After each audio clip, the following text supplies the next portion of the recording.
Welcome to Southern Steep, the public health and social justice podcast brought to you by NASTAD, a nonprofit, nonpartisan association mission to end the intersecting epidemics of HIV, viral hepatitis, and related conditions.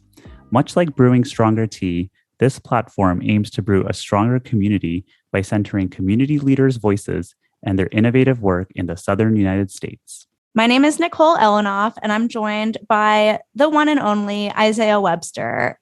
Hello. Hello, Nicole. How are you? You know, we are reunited and it feels so good. We haven't had an opportunity to, co-host in a little while together since we've gone back from break. Yeah, this has been a crazy day. So I'm in between eating a bar of, what is this? I shouldn't say the brand name. I'm eating a nutritious bar. I'm drinking apple juice. I'm between meetings, but I'm super excited about today's show because it focuses on a great state and it has some great women going to be involved in it. It's true. And I always love it when we have two guests on the pod because the more the merrier. So let's get to know our guests.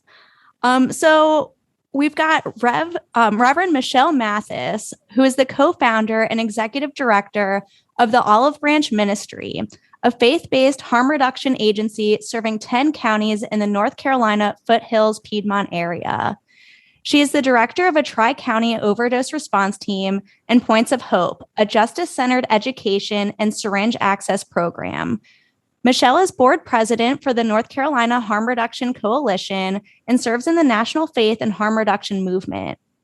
She believes that honoring an individual's journey with compassion and love is the key to a successful connection. While her faith is the motivation behind her work, extending hope and extending life is her mission. Welcome to the podcast, Michelle. Thank you so much. It's an honor and a privilege to be here. We also have one of NASTAD's one and only, Lillie Armstrong. Lillie Armstrong is a senior manager on NASTAD's drug user health team. She works across project areas to assist in the development of public health programs that represent and respond to the experiences and needs of people who use drugs. She provides technical assistance and programmatic support to state health departments, community-based organizations, and allied entities seeking to improve the quality of and access to care for people who use drugs. Lillie has worked in harm reduction for over a decade and most recently led the North Carolina Safer Syringe Initiative, implementing syringe access legislation statewide at North Carolina Division of Public Health. Lillie holds a master's in public health and health behavior from the University of North Carolina, Chapel Hill, where she was a FLAS Fellow in Arabic and Middle Eastern Studies and received a bachelor's in arts in sociology and linguistics from the University of Pittsburgh. Welcome, Lillie. Thanks so much, Nicole. I'm having trouble with my mute button this morning. Of course, we're so glad to be here. So happy you're here. And, just all the joys of virtual connection, right? With the mute and the unmute. So as Isaiah alluded to at the beginning of the episode, we're going to be talking about harm reduction in North Carolina. So we've heard a little bit about your bios, but can you tell us a little bit more about what brought you both into this work? Lillie, you go first. Oh my goodness. Okay, I'm going to try and keep it short. When I was in high school, I was 17 years old. I read a newspaper article about an older gentleman in Washington, D.C. who ran a syringe truck and did outreach to bodegas and community health centers and passed around condoms and was, very much a pioneer in striking it out and doing what needed to be done to take care of a community. And I was 17 and I thought, hey, I want to talk about drugs and sex, and this seems like a cool way to do it. So I was able to get involved with my first exchange when I moved to Pittsburgh, and that was Prevention Point Pittsburgh, which is still very, very near and dear to my heart and is a wonderful program doing some really fabulous work for the state of Pennsylvania. And came to North Carolina in 2014 after spending some time back home in New York and working with Lower East Side Harm Reduction Coalition. And it didn't even occur to me that I wasn't going to be able to continue the same type of harm reduction and syringe access work in North Carolina, and landed and looked around and said, oh, damn, there's work to be done for sure. So I was very blessed to be able to get involved with North Carolina Harm Reduction Coalition, doing some outreach and trainings and support. And it still doesn't always seem real that I was very much the right place and the right time to be able to get involved with North Carolina Division of Public Health following a legalization in 2016. And then now I'm here. Awesome. I think that's a lot of, like, for many of us in high school, learning about some of the safer sex and harm reduction work, other folks are doing is really inspiring, but also, I want to talk about sex and drugs and get paid for it. Reverend Mathis, what brought you into this work? Let me just say, I go by Michelle. Rev is for bios and protests, but I'm just me. All right, thank you. So Michelle, what brought you into this work? So I started doing HIV education and outreach as a result of starting a support group for queer kids back in early 2000, actually right after I came out. And I realized that there was nothing for youth in our community. And so I started a queer support group, and they were really uneducated about the risk of HIV. And so I said, well, I've got to get as educated as much as possible, because when I was in high school, we didn't have that kind of education. I'm telling my age. So I became a volunteer tester and outreach person. And through that work for a number of years, I guess about 12 years at that point, I had a late night parking lot engagement with a man with a strange accent handing not syringes at that point. It was really wound care kits and safer crack smoking kits out of the trunk of his car at the local Cooperative Christian Ministries where I live. And I was there doing HIV testing. And so I noticed people going to his car, and I was like, what are you doing? And I thought he was handing out who knows what. And he said, I'm trying to prevent the spread of HIV and Hep C. And I said, by doing what? And he told me, and I said, I'm sorry, we don't do that around here. That's not cool.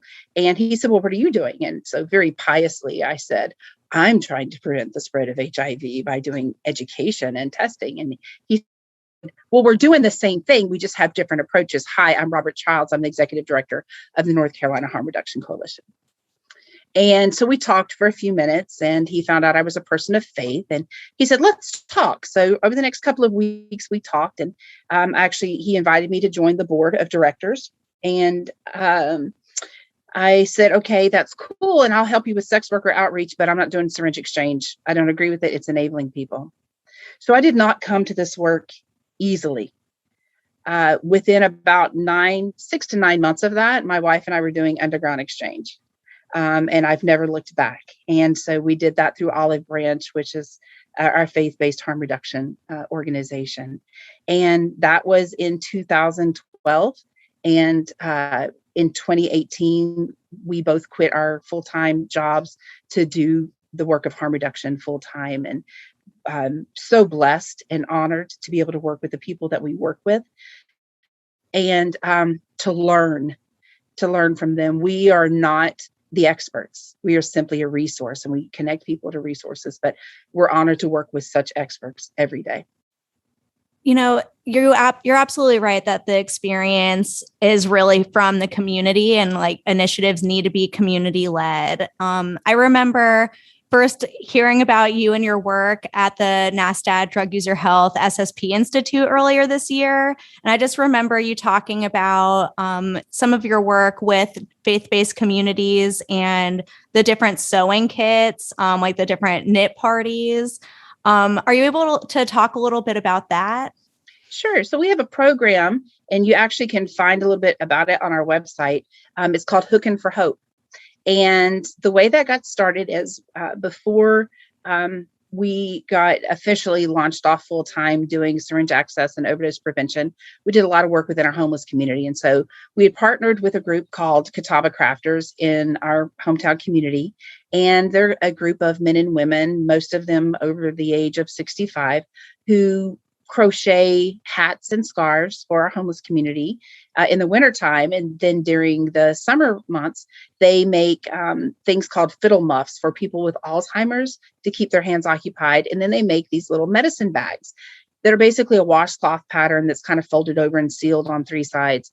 And they do that for the residents of nursing homes to be able to put their medication or their cell phone or whatever in while they're going around the nursing home. So we had the idea of if they would take the reflective yarn that they put in the hats and scarves of our homeless people into the drawstrings of the medicine bags, that we could use those to give people Narcan so they could find their Narcan by use of cell phone or natural like moonlight in times of overdose crisis when they don't have access to regular electric light. And so the ladies were like, oh, absolutely, we want to do this. No problem. And what is naloxone? What is Narcan? They had no idea. So we began to tell them about it. And a few of the ladies at first were like, well, I don't know, because they were worried, quite honestly, that they would have to directly interact with people who use drugs. And that for them was a scary thing. So we talked about that over the course of several months while they were making these bags. But it is blossomed into this beautiful partnership now to where every time we get a new set of bags in, they want to know how many lives have our bags saved? Have you heard of anybody using our bags? And it's a beautiful example of how a non-traditional partnership can work with a group who may not want to directly be involved in eye-to-eye, nose-to-nose contact with the people that we work with, but they still want to help at a level they're comfortable with, and they're doing life-saving work. And I think that is the approach that we take from the faith, with working with the faith community, is as harm reductionists, we say we meet people where they are. And usually we mean the people who receive direct services. But we also have to be willing to meet the community where it is and meet the faith community where it is, and realize there is work that everybody can do if they're willing at a level they're comfortable with. I love that, Michelle. And I love that you were willing to share your story about how you got into this work. It's a beautiful story. I hope that you've written it up or recorded it somewhere, because that was a really, I think, special story to share with folks. And I really appreciate hearing it. I wanted to ask you, when it comes to faith-based kind of harm reduction, how did you go about convincing your ministry or convincing the folks who were not necessarily in the leadership that this was something that you definitely wanted to do and lean into, and that it was part and parcel, a part of our larger effort to help people that are at risk for or living with HIV, hepatitis, what have you? That's kind of a complicated question. And the reason it's complicated is because I served on a ministry team of a local church for 12 years that had an abstinence-based recovery and reentry program. Our pastor was a former heroin user for multiple decades, had spent many years behind bars. And I could stand up literally on Sunday morning during announcement time and say, hey, y'all, I've got condoms, in the trunk of my car. Y'all know if it was bootleg 3 for $5, you'd be out there, come get your condoms. No problem. We did regular HIV themed movie nights, HIV testing, HIV education with the youth. No problem. The first time I tried to talk about clean rigs, it was a problem. And it was because it was a trigger for leadership and for many of the folks in the church. So I kind of was very quiet. And honestly, at the time we started, it was illegal in North Carolina. And I didn't want to drag the church down into that. So I tried to keep as much of it away from church leadership, because I wanted them to have, plausible deniability, watching out for my fellow minister peeps. But I was sitting in church one Sunday and looking out over the congregation and, robe and collar and all that stuff. And I realized the people that I was called to serve would not feel welcome there. And it wasn't that the church would not welcome them. It was that every sermon was about abstinence and every testimony was about clean dates. And I don't use that term except in this instance. And so I really just felt like that was not where I needed to be. And not to get too preachy, but I believe that some people are called to the tabernacle and some people are called to the tents, right? So some people are great and they're supposed to operate and be in a four-wall church, and that's where their ministry lies. And mine lies literally on the road, in the street, in the woods with my Converse and my ball cap. So the next Sunday, that's exactly what I did. I hung up my robe, I turned in my collar, and put on my Converse. Gentleman that I met with in the Walmart parking lot asked me why I was not at church that Sunday. And so I explained to him the decision I had made and the conversation I'd had with myself the Sunday before. And he just said with tears in his eyes, really, that, he thanked me and he said, "This is the first time I've been in church in 20 years. And that was affirmation for me that I had made the right decision. And it was a little while longer before I could quit my job to do this work full time. But what I realized was that, the faith piece is so important, and it doesn't matter what faith, whether it's theological or faith in humanity, doesn't matter which religion you are, or if you're of no religion, that faith is about believing in yourself and in believing in your fellow human beings, right? And that we're on this journey together. And that's what we are at Olive Branch. It's not about evangelism. It's not about converting people. And most of the time, that conversation never even takes place. It's just really about love and no judgment and creating safe space. So, Michelle, I have another question for you coming up, but Lillie, help me here. So clean date, quote unquote, is that what it sounds like? Yeah, so that if you are, operating according to a more abstinence-based or maybe 12-step orientation in your recovery, that's the date that you would mark as the end of your use, the beginning of your recovery. For a lot of reasons, that can be, a difficult concept for a lot of people, but also just, generally in harm reduction, moving away from the idea that somebody's worth or status in a community or deservingness of respect should be dictated by their distance away from substance use. Thank you. So, Michelle, if you haven't picked up on it, NASTAD is really a collection of subject matter experts, and this is by no means my area of expertise. So Nicole and I really appreciate Lillie being here because she's our expert in-house, or one of them, I should say, on this topic. Michelle, I wanted to ask you about COVID and kind of like your current programs and how kind of like this current space that we're in has impacted the work that you're trying to do, if it has, because in broader HIV work, our inability to kind of convene, come together, and do all the things that we used to do in a traditional sense, we've had to rethink all of that. How has it been for you doing faith-based harm reduction during the era of COVID? Wow. I really think that we're going to switch from the whole ADBC thing to, pre-COVID, post-COVID, in marking time in history, especially in this work. Our number of overdoses has increased greatly. Our number of requests for peer support has increased greatly. We never shut down. We had to modify some of the ways that we did things, but we never shut our doors. We never said, you can't come inside.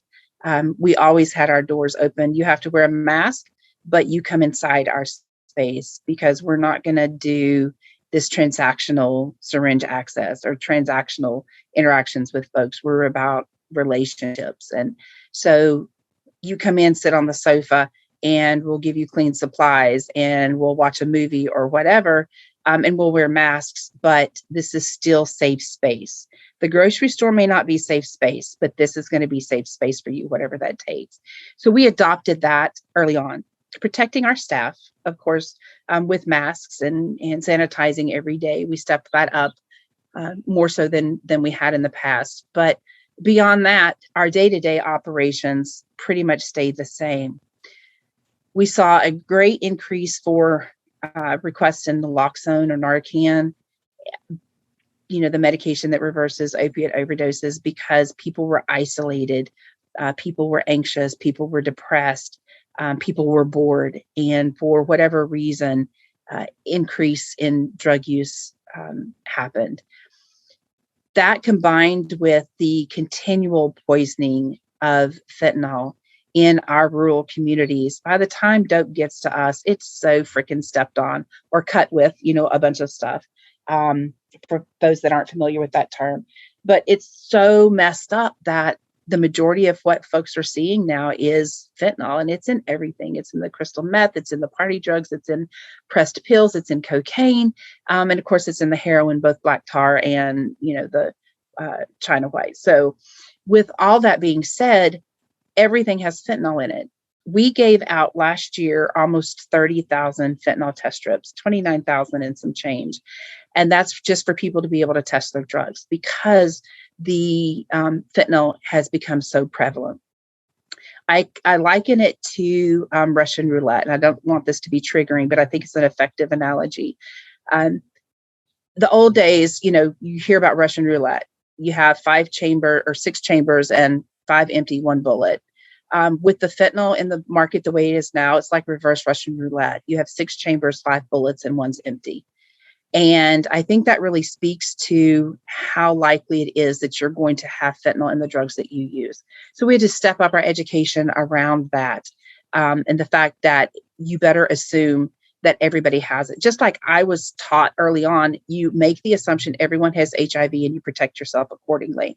And so we liken that to how we teach people about fentanyl. You make the assumption that it's in everything, and then you protect yourself accordingly. Use fentanyl test strips. So that was a big change for us, was the increase in the number of test strips and education that we did specifically around that.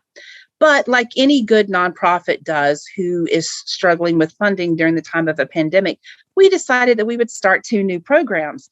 And we did so in March, or actually in February of last year. We started a low barrier HCV treatment program where people don't have to quit using to be able to access our program. We would have pizza parties and take pizza or tacos to people's houses and test them. Groups of folks, and then if they were reactive, do a blood draw for HIV and Hep C, and if they tested positive, carry the Hep C medication to where they are. We did that in partnership with our wonderful nurse practitioner who volunteers with us. His name is Tim, and he's amazing. And then a couple of months later, we started a low barrier Suboxone program where, again, we go out to where people are, and then they're not required to come to a clinic. They pay for their medication and they go and pick it up directly from the pharmacy, but there's not all the red bureaucratic tape that they have to go through with traditional Suboxone programming. And they both our Hep C folks and our Suboxone folks receive peer support either over the phone or in person if they want to come in, but coming in is not required. So we took that on as well. COVID really changed the way that we were getting into the field and being able to outreach, and allowed us to access a different set of folks that we had not been able to access before. So from that, it had a positive effect on what we do.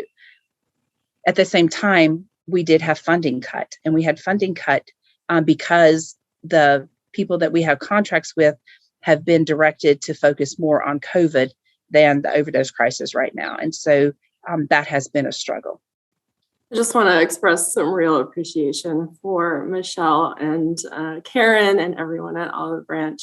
I think their program is such a wonderful example of leading with relationships first and having that really dictate what kind of services are made available. I see a lot of, in the general harm reduction and syringe access expansion, this kind of like, we'll build it first and then the people will show up and then we'll talk about what they need and then we'll know what else to do. And I'm lapsed in just about every way, but I was a every Sunday morning churchgoer for most of my childhood. And like Michelle, there was a time when, my Sunday mornings were spent in the syringe exchange, and that's where we were with people, and that's how we were showing up for our community. So I just want, this is really, it's really real when we talk about not letting harm reduction approaches be overweighed by public health, norms and systems. And it really is that important. And I think, unfortunately, the pandemic is a really clear example of that, you know, in a lot of instances, the resources didn't necessarily change and there were programs showing up, but this like emotional crisis and the alienation and the isolation for so many people made such the difference in how folks were able to take care of themselves. And so that relationship building piece, the transparency and trust is non-negotiable. One of the things that we tried to do to protect our staff, because, you know, day in, day out, we are already dealing with secondary trauma. We've lost 9 people in the last 2 weeks that we know about. And, you know, that is real because these are folks that we have relationships with, right? But one of the things that we did want to make sure is that if our staff needed mental health days, that they took mental health days. That was really important. And so we have a very, very small staff. And we did our best to cover for each other to make sure that our offices stayed open, but also that if somebody said, I just can't even today, that we said, well, guess what? You don't have to, because I may not be able to tomorrow. You know, really trauma informed all the way around, from taking care of yourselves and creating community for folks to be able to drop in and have a safe space. I think that, you know, in addition to the services you all are providing, like that's life-saving on its own to be able to provide a space so folks are not isolated during this really isolation-y time. Do you see a shift coming up with more resources coming your way? What is on the horizon as far as helping with this huge surge that's been going on? Well, you know, there's the promise of money that's coming down from, you know, the lawsuits and settlements and all that good kind of stuff. But in North Carolina, our memorandum of agreement that our Attorney General set out gives our local municipalities 2 options. Both include harm reduction, but one allows the elected officials to make the decision on their own as to where they want to put the money, and the other asks them to meet with community stakeholders and providers, you know, a select committee. And I've advocated in every one of the counties that we serve that harm reduction be at the table and that they go with that option B. It may mean that we get less money, but I think it'll be better funded money and more intentional funds. And so that's what I'm advocating for. And I know in some counties, I believe that will happen. And I think in the majority of our rural counties, that will not happen because they don't want to talk to folks like us. But that's okay. They still have to designate some money to harm reduction. But that can look like what they want it to look like then at that point. So whereas I am hopeful and I always have hope, I'm also being realistic. One of the things that we've never done, and not to get too much into how we operate, but we've never applied for a state grant as long as we've been doing this. And we didn't do that because we knew that we had funding secured through additional partnerships, like with our local managing care organizations and technical assistance with county health departments. But that's not going to be an option for us anymore because as the state begins to cut mental health funding, then we are going to have to apply directly to the state. And so it's something we're prepared to do, something we are preparing to do, but it's going to be a new kind of territory for us. Yeah, like on one hand, it's more funding and more opportunity, but on the other hand, there's more parameters that come with that state funding. Sure. You know, we've talked a little bit about this, about some of the realities of being in rural community with fentanyl getting into the drug supply. And I know that, you know, syringe exchange is legal in North Carolina, but there's been a lot going on, you know, in legislatively or in the legislature around SSPs. And I was wondering if you can talk a little bit about the attitudes towards harm reduction in North Carolina. But then I know North Carolina is super nuanced in itself. So I want to talk a little bit about different parts of the state too. But overall, can you talk about SSPs in the legislature, what's going on? And then we'll talk about attitudes in different parts of the state. I think the biggest thing this year has been that there was legislation proposed that would basically, in effect, shut down the syringe exchange, but do it without saying we're shutting down syringe exchange. The proposed legislation was so restrictive, it would have required us to literally identify and mark with some sort of label or engraving every piece of equipment that we gave out. So the syringes would have to have our label on them. Well, if you bust open a package of syringes, then, they're no longer sterile. And it's just not possible. Taking people with felony records and with people who use drugs out of leadership positions and making them ineligible to lead an organization or to even be hired by an organization was one of the requirements that this new legislation had, which is absolutely ridiculous, because we know that that's where the effective change happens and where the leadership happens is, by directly impacted people. So that was a challenge as well. And it was basically set up and this was the huge thing, that if it had passed, everybody who enrolled in the syringe access program would also have to enter into abstinence-based treatment programming, which is crazy. And 2 of my offices are set smack dab in the middle of integrated care clinics, right? So literally detox on one side, outpatient counseling on the other, and we're right in the middle. And we're happy to be part of the recovery continuum and bridge between those 2 worlds when it's appropriate. That being said, even the folks that we work with in the abstinence-based treatment world were like, this is absolutely bonkers. This will never work. And we're going to lose even more people. So I was happy to have that support, from my colleagues in the clinics that our offices are embedded in. So that was a huge thing. It never got out of committee, thank goodness. But I don't think it's dead. I think that it will be proposed in a different way the next year. Also, with death by distribution, passing, that has created some holes really in our Good Samaritan law, and our Good Samaritan law really needs to be completely revamped. There's a lot of holes in it, and it is actually, when it came out, it was like one of the best ones, but now it's like one of the worst ones. And there's a lot of work that we need to have done on that as well. And then something I've harped on for many years is the fact that even our immunity law for people who participate in syringe access programs only covers injection supplies. And so I've advocated for years that we change the word injection to consumption. But when you do that, then you bring up the whole conversation around safe consumption sites.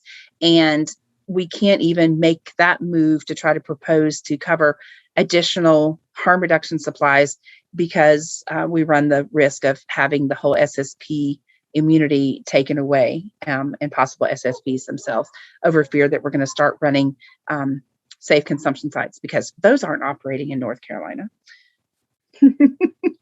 So go ahead, Nicole. I wasn't sure if you have further questions in this section. I don't. It's just that the words get so tricky because, you're speaking about consumption, but not in a it gets so tricky, and education is so important, but education still only goes so much in these, environments. Indeed. So Lillie, while you're here, we wanted to talk a little bit about kind of NASTAD's harm reduction work, our partnerships in North Carolina and in the South in particular, because obviously this being Southern Steep, we're really focused in the South. Tell us a little bit about the National TA Center that you are a part of, just so that the listeners can be a little bit more orientated to the work that we're doing on this topic. Happily. And I'll say at the forefront that our drug user health team unreservedly, unabashedly has a pro-Southern stance. Several of our colleagues are based in the South and come from several years of working in Southern harm reduction. So I speak personally, but also I think for many others when I say it's a particular area close to our hearts. So under a cooperative agreement from CDC that started in 2019, the drug user health team is able to provide technical assistance and capacity building to a number of harm reduction related partners, including community-based organizations and local health departments that are operating syringe services programs and other drug user health services, as well as through existing relationships, TA and capacity building to state and jurisdictional health departments who are working either directly or indirectly in drug user health. And that looks so many different ways. I'll start by saying in addition to our team, we have a fabulous group of regional TA providers that we work with and contract with. And yes, in the pre-pandemic world, we had big dreams of being able to go out and do combined trainings and be able to work with people on the ground.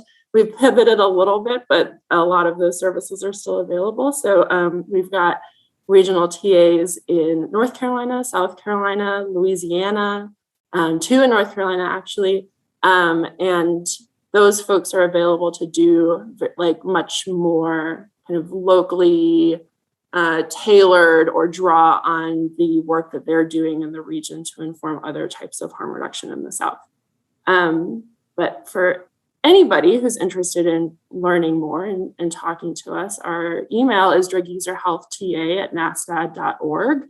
There's also a variety of CDC and NASTAD platforms that you can use to submit TA requests. That's an evolving characteristic of the work. But I think that, if you try to reach out, we'll find a way to talk to you and provide anything from program development, support, ideas, peer connections, resource development, trainings, overviews of everything that we're doing. So very excited to try and be a resource in this fast-moving space.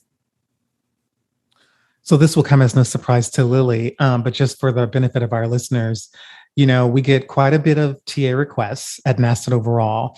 And in the past, I would say 4 years or so, we've seen a steady uptick in the requests that we get for drug user health TA, for TA about SSPs or syringe service programs. Like, it has been a growing part of our work. And the Drug User Health team partners with the CEBA team on these SSP institutes that we've been having periodically. I think we had them for maybe 3 or 4 years in a row. And of all the events that we do each year, those are the most well attended, which to me speaks to the constant need for this particular technical assistance and how it's been crafted and delivered in a way that folks have been really responsive to it. So thanks to you, Lillie, and to the entire team. We really could not do that work without you all. And so we're very, very grateful. And then I'm going to pass it over to Nicole, who's going to ask the 2 questions that we ask every guest that always comes on this show. Thank you for that, Isaiah. So I'm going to ask you both, what do you love about the South and what do you want to see for the South? What I love about the South. I love cicadas and iced tea and rocking chairs on porches. I love the fact that I feel like I never meet a stranger, and that when I say, "How's your mama and them?" people know what I mean and they're willing to talk. I love the sense of community, and I just love the people. I just love the people that I encounter here. That's what I love. What do I want to see for the South? I want to see the opportunity for open, non-stigmatized conversations, not in the boardroom, but at the grocery store and on the church step and from the pulpit. In the Bible Belt here in the South, our centers of education are threefold: school, mama or auntie, and the church. We can't affect what happens and what is taught in school because there's so much red tape around that. And mama and auntie are going to tell you what their mama and auntie told them. But we need to educate from the pulpit, and we need to educate from faith communities, and we need to educate from the synagogue that people who use drugs are beloved and that they are holy and they are whole. and they don't need fixing. What they need is love and support. That's what I want to see for the South. Thank you. And I really, even through the phone, through the Zoom, I really do feel that love. And I'm sure that the community feels it too. I don't know how I follow that up. And I'm going to take the similarity in our answers, Michelle, as a sign of our bosom buddy closeness, and not that I'm just stealing your answers. But I'm absolutely here for the people, the mystery, the magic, I think, incredible sense of possibility in the South is something that I really, really love. And along that and alongside Michelle's comments, I would love the South to get the respect that it deserves as a place of beauty and resistance and creativity and social justice, and again, the possibility to, in the space to think and breathe and dream up something different. There was a time when I never ever thought I would live anywhere but New York City. And I am so glad that I have found the home that I have in North Carolina, because I get to spend time with people like Michelle and our friends and colleagues. But it's just, the space to breathe and say, it doesn't have to be like this. Let's think of something else. Thank you both so much for joining us and really just giving us everything. You all gave us a lot of information about harm reduction, what's going on in North Carolina, the love and compassion that you put into this work, and people need love. Michelle, how can people learn more about Olive Branch Ministries? I'm so glad you asked. www.olivebranchministry.org. That's our website. And then you can find us on Facebook, just looking up Olive Branch Ministry, and it's Olive Branch Ministry, not Ministries. So sometimes folks get that confused. We're on Twitter and we're on the Insta a little bit, but we have just started doing the TikTok. So if you want to see a great video of a purple-haired granny roll a condom over her fist down to her elbow, or watch our Naloxosaurus Rex distribute naloxone, then come follow us on TikTok as well. Yeah. I want to follow that TikTok. I want to do a quick, Michelle, can you also provide the information for Faith and Harm Reduction? Sure. Faith and Harm Reduction is branched out from the National Harm Reduction Coalition. And if you Google Faith and Harm Reduction, and I believe it's faithandharmreduction.org, that will take you to there, or we have a link on our website as well. And it is a beautiful resource for folks of all kinds of faiths, not just ecumenical, so not just, Christ following faiths. And we have resource guide there that has prayers and naming ceremonies, all kinds of different resources that will, be able to point you in the right direction, maybe even in how to, if you're not a person of theological faith, how to have those faith conversations with faith leaders in your community. Thank you so much for this information and for everything you're doing. You all are really making an impact in North Carolina, and we thank you. Thank you for this opportunity. This has been a blast, and I'm so happy to meet you, Nicole, and you, Isaiah, and I'm so happy to see Lillie's face. I don't see it nearly often enough. So much love to all of you, and please stay hope, and where you can and when you can, extend hope and extend life. Thank you, Michelle. We absolutely will. Need to find a reason for you to come to Granville County soon. Yes. Yes. Well, that was just so nice getting to speak with both of them. I agree. Michelle has a way about her. So I'm not an overly religious person. I can't remember the last time I was in a church speaking I statements, but she really was able to make me see and consider some things that maybe I didn't see and consider before speaking with her in just our brief interview with her. I think that the way that she frames her message and the way that she conveyed it is just really, really powerful. And the story about how she got into this level of harm reduction work is I think crucial, because Nicole, people always think that there's some sort of like magic sauce to it, or they don't know, how to get these programs started. It literally started in her case, and in a lot of cases, someone was doing it. They took the time to invest in her and having a conversation with her, inviting her into a space, and then she kind of took it from there. But it took the willingness of, in this case, the gentleman, and I'm blanking on his name if she shared it with us. The executive director of the National North Carolina Harm Reduction Network. Yes. I think I messed that up, but okay, yes. But anyway, I'm not sure if she mentioned his name or not, but the point is that he took the time to really build that relationship.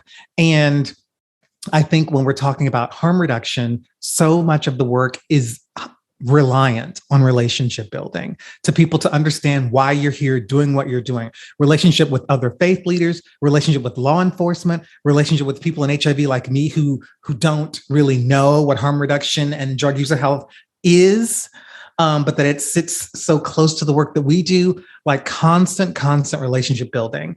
And in my experience, Nicole, I feel like these folks are really good at that because they have to be good at that. There's really they had no other choice. Well, and they really believe in the work that they're doing. And it really does start one conversation at a time, but also intentionally listening and doing what the community is asking them to do. Because we know there's a lot of times there's a focus group or a town hall, and then none of the information gets transferred into motion. That is not the case here. That happens a lot. And there's a lot of different reasons for that. But just suffice it to say that's not happening here. But it's because, not to belabor the point, but not everyone is willing to quit their job to do something that they're passionate about. And sometimes they feel like they can't afford to do that, or there's other considerations, but it's a huge sacrifice to make. But for the folks that have made it, we are indebted to them. Thank you both again. Thank you so much.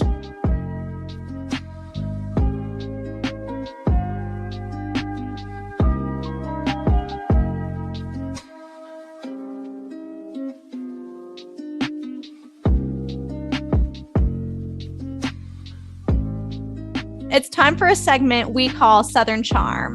Here we highlight the work of someone or an organization that is charmingly impacting the South. On today's episode, we're highlighting the North Carolina AIDS Action Network. Founded in 2010, NCAN works to improve the lives of people living with HIV and AIDS in affected communities through outreach and public education, policy advocacy, and community building to increase visibility and mutual support of people living with HIV and AIDS throughout our state. I wanted to choose, so I selected North Carolina AIDS Action Network, partially because we are focused on North Carolina today. But also, we heard a lot about that atrocious, anti-SSP bill that came, into conversation in the last year's legislature. And NCAN did a lot of great work in, the advocacy and education and really trying to prevent that bill from going anywhere. So I thought it was just really appropriate to highlight them in the Southern Charm segment because they are really working on policy change, but also cultivating new leaders and creating community in the HIV advocacy movement. I think that having a policy shop in, a state is super powerful, but specifically in Southern states, and we don't necessarily see a policy shop in every Southern state. And the work that they're doing is really moving initiatives forward and blocking bad ones. Totally. And the elephant in the room, let's be honest here, is that some of the politics in some of these states are very is very regressive. And there's just no other way to say it. And so I'm not going to say right, wrong, or indifferent. I'm just going to say that we fully support public health. And some of these states have laws and policies that are not in the best interest of public health. And they're made for other reasons, political reasons, religious reasons, cultural reasons. We don't care about that. We just want people to be healthy and safe. And so we really got to advocate for getting people to understand why these things are important. And again, just to go back to how Michelle got into her work, she was doing HIV work. She didn't understand why that level of harm reduction was necessary and important to do, but she took the time to become educated. And so when we're talking about lawmakers, when we're talking about leadership in the political realm, they might literally, I think it is, Nicole, I think it is reasonable for someone to say, I don't understand how giving someone safe works is a good use of public dollars. That's a fair argument to have, or a fair debate to have.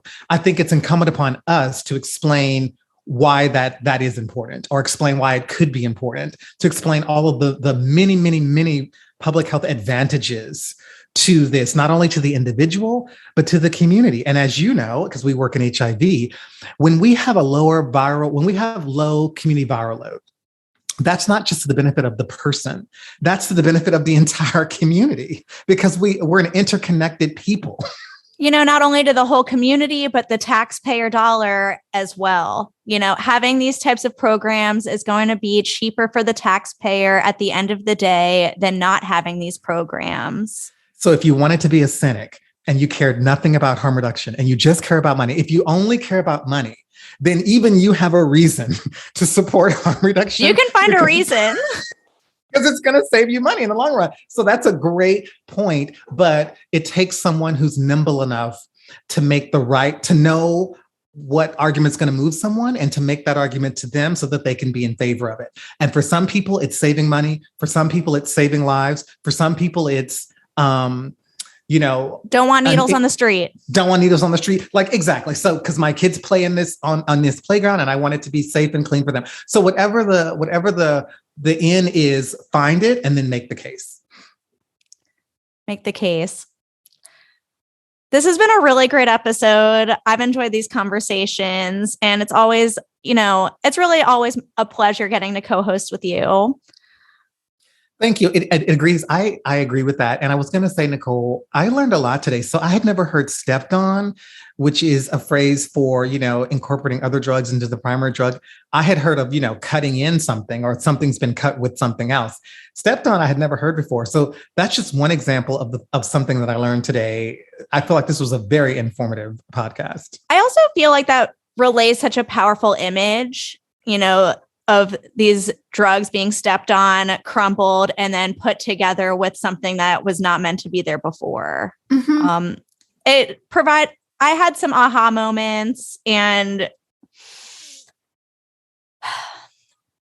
I guess the other thing too is the amount of compassion, but also the drain on mental health and resources when it comes to seeing trauma after trauma after trauma, and all of the community loss over this, these many years, but especially right now with the increased isolation, definitely put a lot of things in perspective.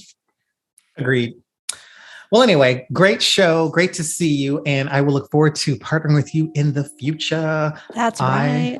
I am Isaiah Webster. And I'm Nicole Elenoff. Thanks for listening.